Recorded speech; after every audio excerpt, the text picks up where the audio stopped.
La infancia de Jesús es uno de los grandes misterios de la fe. Los evangelios canónicos, aquellos que forman parte de la Biblia, apenas mencionan sus primeros años, dejando un vacío intrigante. Sabemos de su nacimiento en Belén, de la visita de los sabios y de su presentación en el templo. Pero ¿qué ocurrió en esos años de silencio? ¿Por qué la Escritura guarda tanto misterio sobre el niño que cambió la historia? A lo largo de la Biblia, ciertos detalles son revelados de manera sutil, como si hubieran sido cuidadosamente ocultados. Algunos creen que es parte del propósito divino, que el foco debe estar en la misión adulta de Jesús, no en su niñez. Sin embargo, este silencio también despierta curiosidad. ¿Qué secretos se esconden detrás de los años que no fueron escritos? Hoy exploraremos los enigmas no revelados, indagando más allá de lo que conocemos, buscando pistas de lo que realmente ocurrió en esos años fundamentales. El silencio de los evangelios canónicos sobre la infancia de Jesús es uno de los aspectos más enigmáticos de la narrativa bíblica. Aunque la vida de Jesús es central en la vida de los creyentes, los relatos sobre su infancia son breves y están llenos de misterio.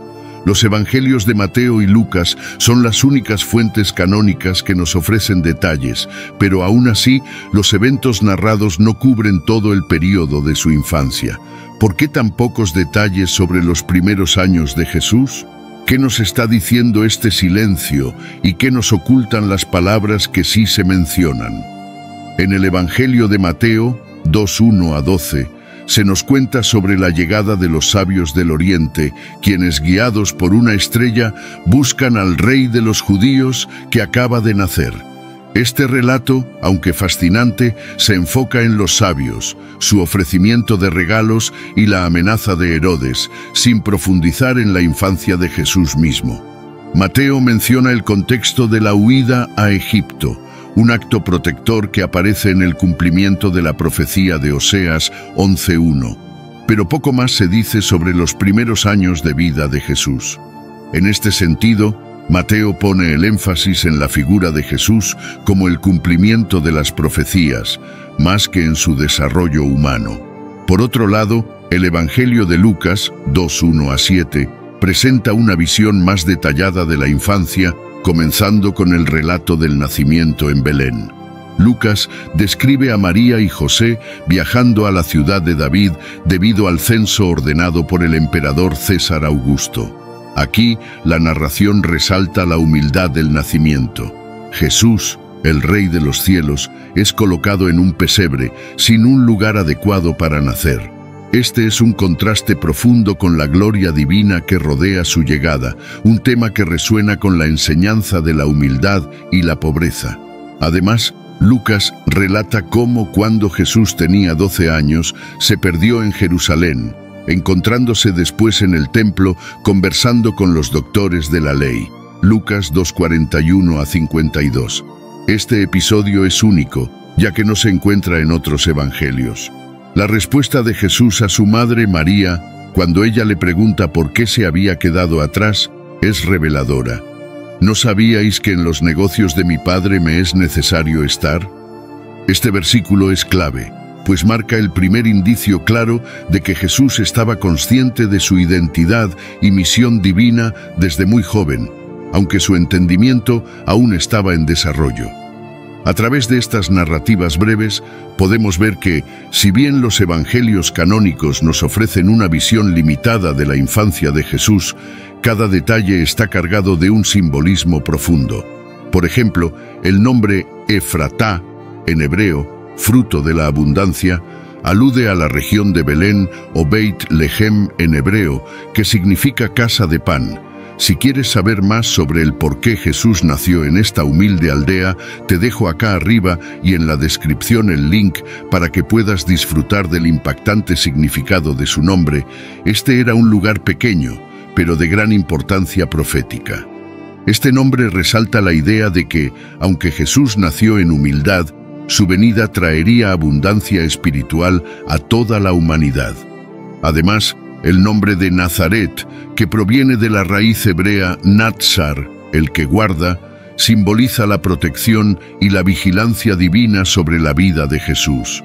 En ambos casos, las palabras hebreas ofrecen un sentido oculto que va más allá de la simple geografía o la historia local. El silencio de los evangelios en cuanto a los detalles de la infancia de Jesús no debe verse como una omisión, sino como una invitación a profundizar en el misterio de la vida de Cristo, a reflexionar sobre los aspectos más profundos de su existencia que quizás aún no estamos listos para comprender por completo. Los evangelios apócrifos, aquellos textos que no fueron incluidos en el canon oficial de la Biblia, ofrecen una visión alternativa sobre la infancia de Jesús. A menudo considerados como relatos fascinantes, pero no autorizados, estos escritos han cautivado la imaginación de muchos creyentes y estudiosos debido a los detalles sorprendentes que revelan sobre los primeros años de vida de Cristo. Aunque los evangelios canónicos apenas mencionan la niñez de Jesús, los apócrifos abren una ventana a un mundo rico en relatos misteriosos y en algunos casos asombrosos. Uno de los evangelios apócrifos más conocidos es el Evangelio de Tomás, también conocido como el Evangelio de la infancia de Tomás. Este texto, que se remonta al siglo II, ofrece una perspectiva de la infancia de Jesús que difiere considerablemente de los relatos bíblicos tradicionales. En este Evangelio, Jesús es retratado como un niño prodigio, capaz de realizar milagros desde una edad temprana. En los primeros capítulos se describe a Jesús de unos 5 años jugando con otros niños, pero mostrando una sabiduría y poder sorprendentes.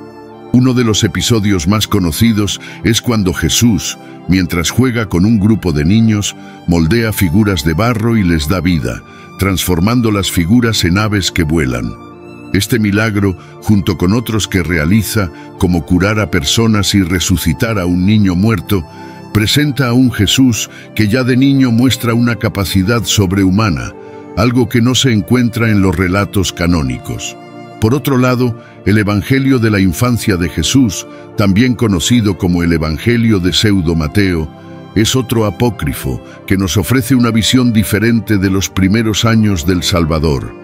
En este texto se narra que la Virgen María, al ser madre de Jesús, experimentó una serie de milagros inusuales, como el hecho de que su pesebre brillaba con una luz divina y que su hijo mostraba una perfección sin igual desde su nacimiento. El Evangelio cuenta cómo Jesús, aun siendo un niño, curaba enfermedades, expulsaba demonios y realizaba otros prodigios. Uno de los relatos más sorprendentes es el de su encuentro con un niño que murió mientras jugaba, y Jesús resucita al niño con solo una palabra, dejando atónitos a los presentes. Este tipo de relatos sobre los milagros de Jesús en su infancia subraya su naturaleza divina, pero también nos da una visión de un niño inusualmente sabio y poderoso. Un aspecto fascinante de estos evangelios apócrifos es cómo presentan a la madre de Jesús, María, y su entorno. En muchos de estos relatos se describe a María como una mujer que ya estaba llena de gracia y de virtudes excepcionales. En el Evangelio de la infancia de Jesús, por ejemplo, se narra cómo María vivió una serie de eventos sobrenaturales, como la aparición de un ángel que le da la noticia del nacimiento inminente de su hijo, o cómo las mujeres que la acompañaron durante su embarazo sentían la presencia del Espíritu Santo. Estos detalles no solo enriquecen la figura de María, sino que también subrayan el carácter divino de la concepción de Jesús. La narrativa que encontramos en los evangelios apócrifos ofrece una imagen de la infancia de Jesús mucho más extraordinaria que la de los relatos canónicos.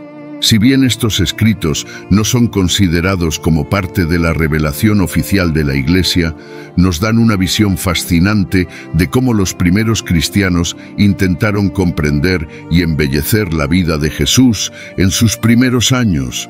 Aunque no estén en la Biblia oficial, los relatos apócrifos continúan alimentando la curiosidad y la reflexión sobre los misterios ocultos de la vida de Cristo.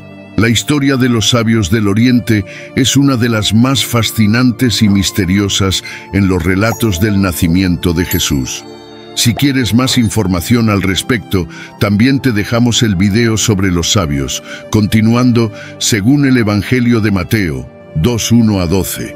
Unos sabios provenientes de Oriente llegaron a Jerusalén siguiendo una estrella que señalaba el nacimiento de un rey. Su visita a Jesús, un niño nacido en circunstancias humildes en Belén, deja muchas preguntas sin respuesta. ¿Qué sabían realmente estos sabios? ¿Por qué decidieron emprender un largo y peligroso viaje para adorar a un niño recién nacido al que, aparentemente, solo unas pocas personas reconocían como el Mesías prometido? La historia de los sabios está llena de secretos ocultos que han despertado la curiosidad de los creyentes y los estudiosos durante siglos. Los sabios, descritos como astrónomos, eran figuras prominentes en la antigua Persia o Babilonia, probablemente pertenecientes a una tradición de estudios astrológicos y espirituales profundamente arraigados en el mundo antiguo. Su viaje hacia Jerusalén, impulsado por la aparición de una estrella inusual, sugiere que no solo seguían señales astronómicas, sino también indicios espirituales. Esta estrella no era un fenómeno ordinario. Muchos teólogos creen que representaba una manifestación divina, algo que iba más allá de las estrellas y planetas en su sentido astronómico. Los sabios, con su conocimiento de los cielos y las escrituras, entendieron que este acontecimiento señalaba el nacimiento de un ser extraordinario, el rey de los judíos, el Mesías prometido. El vínculo de los sabios con los secretos ocultos puede verse en su sabiduría y discernimiento. Aunque eran extranjeros y no formaban parte del pueblo elegido de Israel, ellos estaban al tanto de las profecías que anunciaban la llegada de un Salvador. Esto puede explicarse a través de la influencia de la tradición judía en Babilonia, donde muchos judíos habían sido exiliados siglos antes. El conocimiento de las Escrituras, como las profecías de Isaías, podría haberse transmitido a estas culturas orientales, lo que los habría preparado para reconocer la importancia del evento. La visita de los sabios demuestra que el mensaje del nacimiento de Jesús no estaba destinado solo a los judíos, sino a todo el mundo. La profecía de Isaías 63 es particularmente significativa en este contexto. Y se encaminarán a tu luz los pueblos, y los reyes al resplandor de tu aurora. Esta profecía, que habla de la llegada de la luz divina a Israel, se cumple de manera asombrosa con la venida de los sabios. Isaías anuncia que los reyes y pueblos de las naciones vendrán atraídos por la luz de Dios. Los sabios, como representantes de esas naciones extranjeras, no solo seguían una estrella, sino que, en un sentido más profundo, estaban respondiendo al llamado de la luz que ilumina a todo el mundo. El nacimiento de Jesús, el Rey de los Reyes. El viaje de los sabios revela una verdad profunda.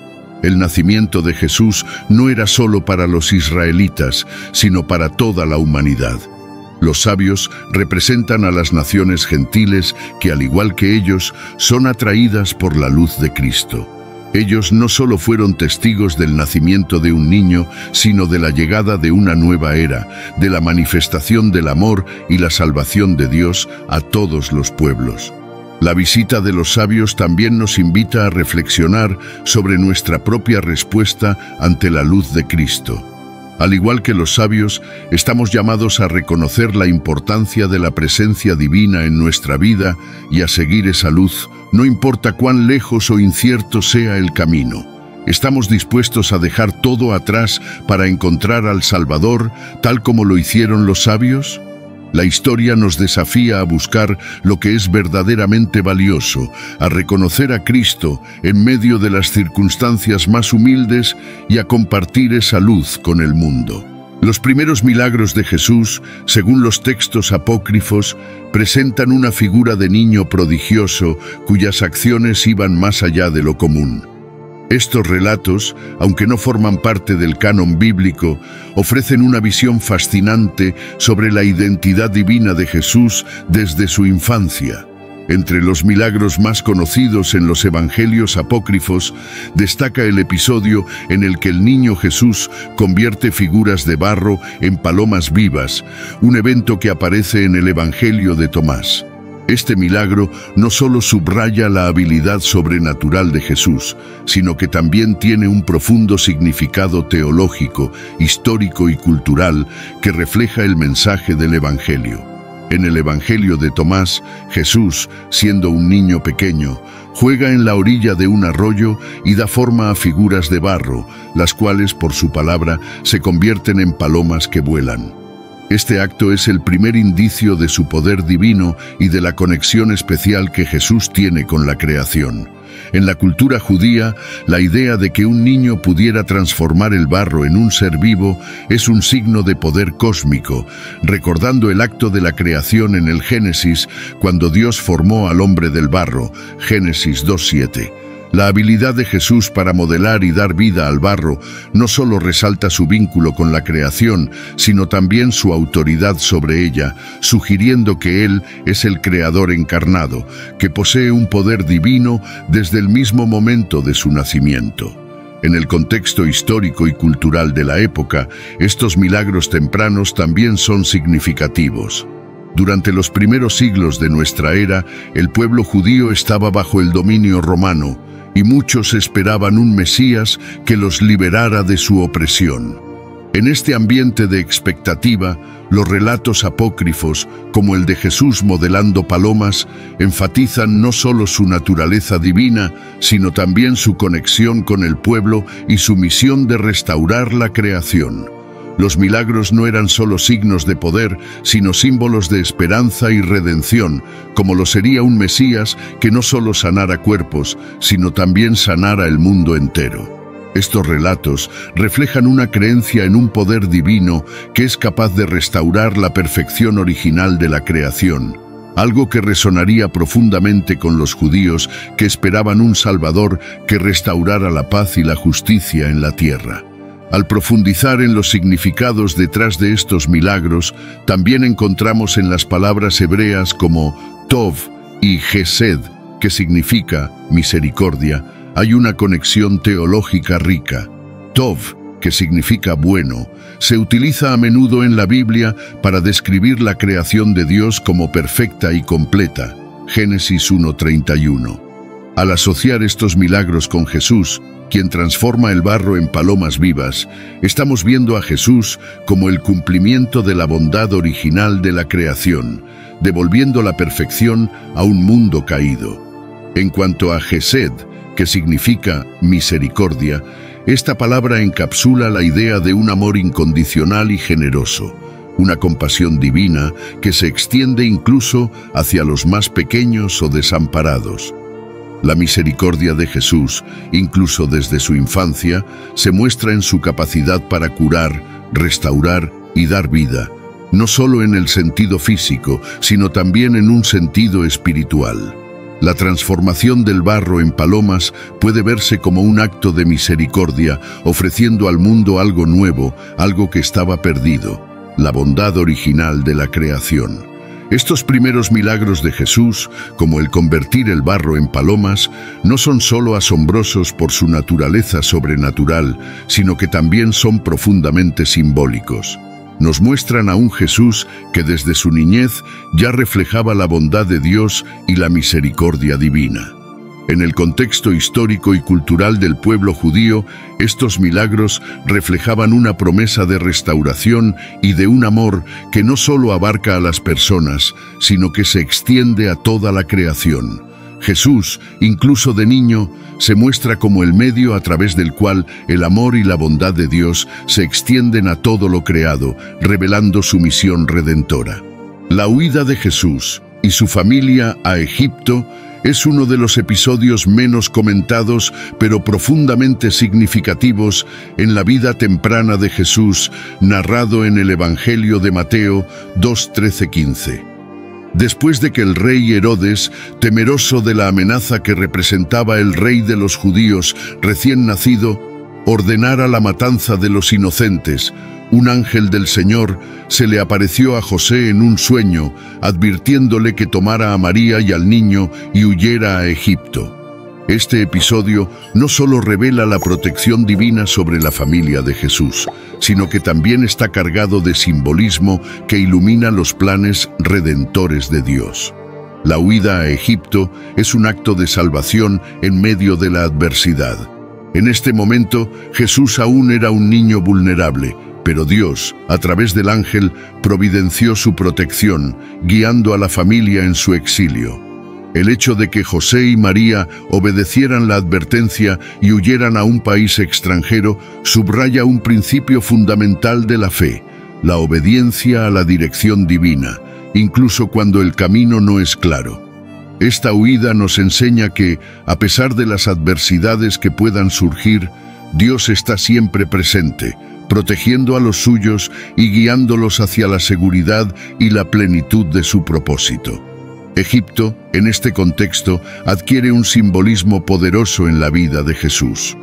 En el Antiguo Testamento, Egipto no solo era un lugar de refugio temporal durante momentos de necesidad, sino que también tenía connotaciones de esclavitud, opresión y exilio. Sin embargo, para Jesús y su familia, Egipto representa un lugar de protección y de preservación en medio de la amenaza mortal. De este modo, Egipto se convierte en un símbolo de la misericordia y la provisión de Dios, quien, en su soberanía, guía a su pueblo incluso a lugares que, en un principio, podrían parecer como un escape hacia la opresión.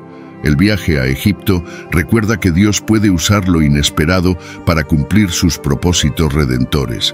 Además, Egipto es una parte crucial en la historia de Israel, ya que fue en Egipto donde los israelitas, inicialmente en busca de refugio, terminaron esclavizados durante generaciones. No obstante, el exilio a Egipto y la posterior liberación bajo Moisés se convierten en un acto de redención en la historia de Israel. Es en este contexto que se enmarca el significado del nombre Egipto en la Escritura como un lugar de esclavitud, pero también de liberación. A través del Éxodo, Egipto pasó de ser un símbolo de opresión a un símbolo de la intervención divina para liberar a su pueblo de la esclavitud. Esta dualidad resalta cómo los lugares y eventos que parecen representar sufrimiento y peligro bajo la dirección de Dios pueden convertirse en medios de liberación y de cumplimiento de su plan divino. En el caso de la huida a Egipto, el simbolismo es aún más profundo, pues muestra que Jesús, el Mesías, quien vino a liberar a la humanidad del pecado, comienza su vida en un contexto que apunta a la historia de la liberación de Israel. De alguna manera, la huida a Egipto prefigura el futuro ministerio de Jesús como el liberador, quien, al igual que Moisés, vendría a liberar a su pueblo, pero en un sentido más profundo y universal, no solo de la opresión política, sino de la esclavitud del pecado. El regreso de Jesús desde Egipto, después de la muerte de Herodes, también puede verse como una nueva salida o éxodo que apunta a la redención final que él traería. La huida a Egipto y el regreso de allí no solo marcan un momento de protección, sino también el cumplimiento de las Escrituras, como lo indica Mateo al citar la profecía de Oseas 11:1. De Egipto llamé a mi hijo. Así, Egipto, lejos de ser solo un refugio temporal, es un punto de conexión entre el pasado de Israel, la liberación de la esclavitud y la obra redentora que Jesús realizaría en la cruz. El misterio de los padres de Jesús, María y José, ha sido objeto de reflexión a lo largo de los siglos. Aunque la Biblia no ofrece detalles exhaustivos sobre lo que sabían o comprendían completamente acerca de la misión divina de su Hijo, hay suficiente evidencia en los Evangelios para sugerir que ambos, de alguna manera, fueron conscientes de que Jesús no era un niño común, pero no en su totalidad. Ambos recibieron revelaciones divinas, pero el alcance de esas revelaciones parece haber sido gradual y progresivo. María, por ejemplo, recibió la visita del ángel Gabriel, quien le anunció que sería la madre del Hijo de Dios, el Mesías esperado. Lucas 1:26-38. A pesar de la increíble naturaleza de este mensaje, su respuesta fue una actitud de humildad y obediencia, algo que caracteriza su vida. En su Magnificat, Lucas 1:46-55, María expresa su reconocimiento de la grandeza de Dios, pero no se muestra como alguien que tiene una comprensión completa del futuro de su Hijo. En el Evangelio de Lucas se nos dice que María guardaba todas estas cosas, meditándolas en su corazón. Lucas 2:19, lo que sugiere que, aunque sabía que su hijo era especial, aún había mucho misterio que desentrañar. Su fe y obediencia a lo largo de la vida de Jesús reflejan una profunda confianza en los planes divinos, aunque tal vez sin entender completamente el sacrificio y la misión redentora de su Hijo. José, por su parte, también recibió revelaciones divinas a través de sueños. El ángel del Señor le explicó que no debía temer tomar a María como su esposa, pues el niño que llevaba en su vientre era concebido por el Espíritu Santo. Mateo 1:20-21. En este acto de obediencia, José demostró una fe profunda en el plan de Dios, aceptando su rol como protector y padre terrenal de Jesús. Aunque su comprensión de la misión de Jesús parece haber sido más limitada que la de María, su fidelidad a la ley y a las instrucciones divinas era clara. En su caso, la justicia y la obediencia eran fundamentales, como lo subraya la Escritura al decir que José era un hombre justo. Mateo 1:19. Esta justicia no era solo el cumplimiento de la ley, sino una disposición a hacer lo que Dios le pedía, incluso cuando no entendía completamente las implicaciones de sus decisiones. El concepto de justicia en los textos hebreos y griegos está vinculado al cumplimiento de la voluntad de Dios. En hebreo, la palabra tzedek, justicia, se refiere a la rectitud y la fidelidad a la ley divina, mientras que en griego el término dikaiosune enfatiza la acción correcta, que es la obediencia a Dios. Ambos conceptos resuenan en las figuras de María y José, quienes demostraron obediencia fiel a Dios, aunque los detalles de la misión de Jesús permanecieran en gran parte ocultos para ellos. En cuanto al poder oculto de María, la figura de la llena de gracia, Lucas 1:28, va más allá de una mera descripción de su bondad. María, como llena de gracia, poseía una relación única con Dios, una elección divina que la preparaba para ser la madre del Salvador.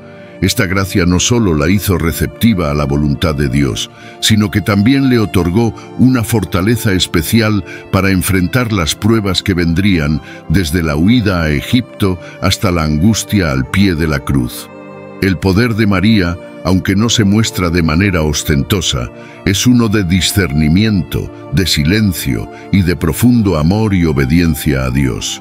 Ella, como la madre de la Iglesia, desempeña un papel esencial en la formación de Jesús, guiando y acompañando su crecimiento y su misión desde su infancia. María, como llena de gracia, no solo estaba destinada a ser la madre de Jesús en términos físicos, sino que su rol espiritual era central en la obra redentora de Cristo. Ella no era solo un receptáculo de la gracia, sino una colaboradora activa en el misterio de la salvación, un modelo de fe y obediencia para todos los creyentes. A través de su amor y su obediencia, María desempeñó un papel que no solo fue crucial en la infancia de Jesús, sino en toda su misión redentora. El episodio del niño perdido en el templo, narrado en el Evangelio de Lucas 2:41-50, es la única referencia bíblica que nos ofrece una visión del joven Jesús, un momento fundamental que marca el paso de la infancia a la adolescencia. En este relato, Jesús, a la edad de 12 años, se encuentra en Jerusalén con sus padres para la celebración de la Pascua. Después de la festividad, cuando José y María emprenden el regreso a Nazaret, se dan cuenta de que Jesús no está con ellos. Lo buscan durante 3 días y finalmente lo encuentran en el templo, conversando con los maestros y asombrando a todos con su comprensión. La sorpresa y el desconcierto de María y José ante el comportamiento de Jesús son comprensibles. No solo es su hijo, sino también el niño que, según la promesa divina, será el Salvador. Sin embargo, Jesús, al encontrarse con sus padres, pronuncia unas palabras que nos revelan un profundo despertar de su conciencia. ¿Por qué me buscabais? ¿No sabíais que en los negocios de mi Padre me es necesario estar? Lucas 2:49. Estas palabras marcan un punto de inflexión en la vida de Jesús. A pesar de que era un niño, ya muestra una conciencia clara de su relación especial con Dios, a quien se refiere como mi Padre, y una comprensión de que su misión tiene un propósito divino que trasciende las preocupaciones terrenales. El simbolismo detrás de las palabras de Jesús es profundo. Al decir, en los negocios de mi Padre me es necesario estar, Jesús no solo está revelando un entendimiento precoz de su identidad divina, sino también un sentido de obligación espiritual. La frase, en los negocios de mi Padre, hace alusión a su vocación, la cual se encuentra en sintonía con la voluntad de Dios, su Padre Celestial. Aquí, el joven Jesús está mostrando que su vida no está guiada por los intereses humanos, sino por una misión superior, y que incluso, a una edad temprana, su destino ya está sellado. Será el Mesías y Redentor del mundo. Este incidente es también un indicio del despertar de la conciencia de Jesús sobre su misión divina. Aunque, como nos dice Lucas, su madre guardaba todas estas cosas en su corazón, Lucas 2:21, este momento resalta la madurez espiritual de Jesús. Es probable que, durante su infancia y adolescencia, Jesús haya vivido como cualquier otro niño de su tiempo, en obediencia a sus padres y aprendiendo de ellos. Sin embargo, en el templo, ante los maestros, surge un despertar profundo y una comprensión que va más allá de la enseñanza humana. Jesús, a los 12 años, empieza a tomar conciencia de su misión redentora, un destino que lo llevará a la cruz para salvar a la humanidad. La reflexión sobre este momento subraya el inicio de la autorrevelación de Jesús. A través de este episodio podemos entender que Jesús, aunque completamente divino, vivió su vida terrenal en un proceso gradual de descubrimiento de su misión. Su respuesta a sus padres no es una simple afirmación de rebeldía juvenil, sino un profundo recordatorio de su identidad celestial y de su llamado divino. Este despertar de la conciencia en el templo no solo marca un paso en el crecimiento de Jesús, sino que también nos invita a reflexionar sobre cómo, a veces, el plan divino en nuestras vidas se va revelando progresivamente y nos reta a seguir esa llamada, incluso cuando no entendemos por completo su magnitud. En este relato, Jesús nos muestra que la vida del creyente no es solo un viaje físico, sino también un proceso espiritual en el que descubrimos y nos alineamos con la voluntad divina. Como Él, estamos llamados a reconocer que nuestra misión, aunque puede estar oculta por un tiempo, tiene un propósito más grande que nosotros mismos y se encuentra en los negocios de nuestro Padre. La infancia de Jesús es un periodo misterioso, en gran parte silenciado por los evangelios canónicos. Las Escrituras nos proporcionan muy pocos detalles sobre los primeros años de su vida, dejando mucho a la imaginación y a la reflexión. Sabemos que Jesús nació en Belén, que fue visitado por los magos del Oriente y que la familia huyó a Egipto para escapar de la matanza de los inocentes ordenada por el rey Herodes. Pero más allá de estos eventos clave, las Escrituras son casi herméticas en cuanto a lo que ocurrió en esos primeros años. Los evangelios de Mateo y Lucas nos presentan a un Jesús nacido en circunstancias humildes, pero sin entrar en detalles exhaustivos. La idea de un Mesías nacido en un pesebre, rodeado de humildes pastores y adoradores, y no en un palacio real, es un misterio que subraya la paradoja de la venida del Hijo de Dios al mundo. Sin embargo, más allá de la sencillez de su nacimiento, la Escritura también nos muestra indicios de la divinidad de Jesús desde su niñez, como en el episodio del niño perdido en el templo, Lucas 2:41-50, donde Jesús demuestra tener una conciencia temprana de su misión divina. Sin embargo, estos momentos de revelación son escasos y cargados de simbolismo, invitándonos a la reflexión. Lo que realmente sabemos de la infancia de Jesús está teñido de misterio. Sabemos que María, su madre, fue una mujer de fe, que cumplió el rol de guardiana de este niño, que no solo sería su hijo, sino el Salvador del mundo. José, su padre adoptivo, también mostró una obediencia ejemplar a los designios de Dios, siguiendo las instrucciones del ángel para proteger a su familia. A través de su vida y acciones podemos ver el cumplimiento de las promesas mesiánicas, pero también se revela el silencio divino que rodea la vida temprana de Jesús. Esto nos lleva a la reflexión sobre los misterios divinos que permanecen ocultos. El hecho de que haya aspectos de la vida de Jesús que no estén revelados, lejos de ser una limitación, es una invitación a vivir con fe. En los Evangelios, Jesús constantemente nos reta a vivir sin necesidad de tener todas las respuestas, a confiar en la voluntad de Dios, incluso cuando no entendemos completamente sus planes. El silencio sobre su infancia y los misterios que nos rodean en nuestra propia vida nos llaman a poner nuestra confianza en Dios, sabiendo que, en su tiempo, Él revelará lo que necesitamos saber. La fe no requiere tener todas las respuestas, sino la disposición para confiar en lo que Dios ha revelado y seguir adelante con obediencia. Como María y José, estamos llamados a ser fieles en lo que se nos ha mostrado, confiando en que lo que permanece oculto tiene un propósito divino.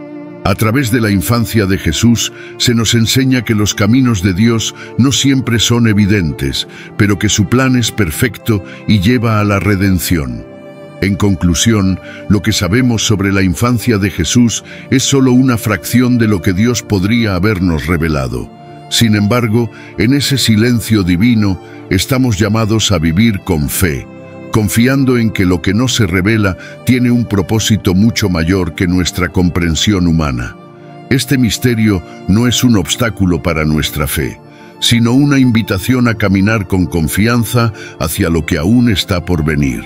Señor, te damos gracias por la oportunidad de explorar los misterios de la vida de Jesús, especialmente aquellos que permanecen ocultos.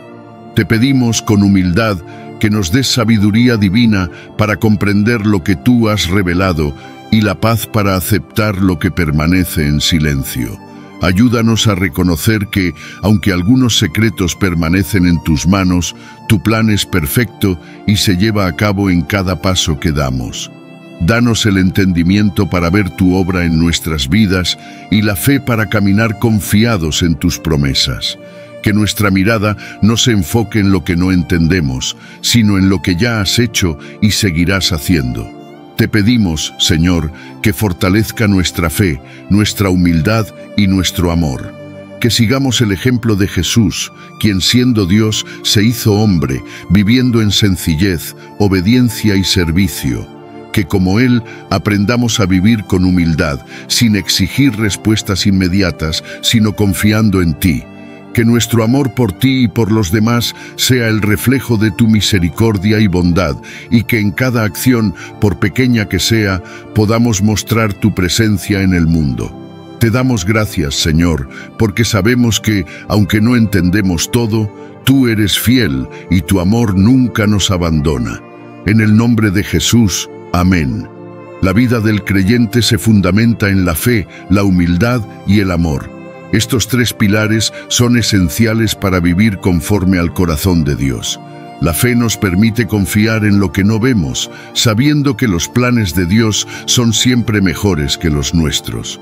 La humildad nos enseña a reconocer que no tenemos todas las respuestas, pero que en nuestra debilidad Él se manifiesta con su poder. Y el amor, finalmente, es el motor que mueve todo lo que hacemos, porque Dios es amor. 1 Juan 4:8. Vivir con estos valores no solo nos acerca a Jesús, sino que también nos permite reflejar su luz y verdad en un mundo que necesita desesperadamente de su salvación. Si este contenido fue valioso para ti, te pido que me apoyes con tu suscripción para que no te pierdas ninguno de nuestros próximos videos.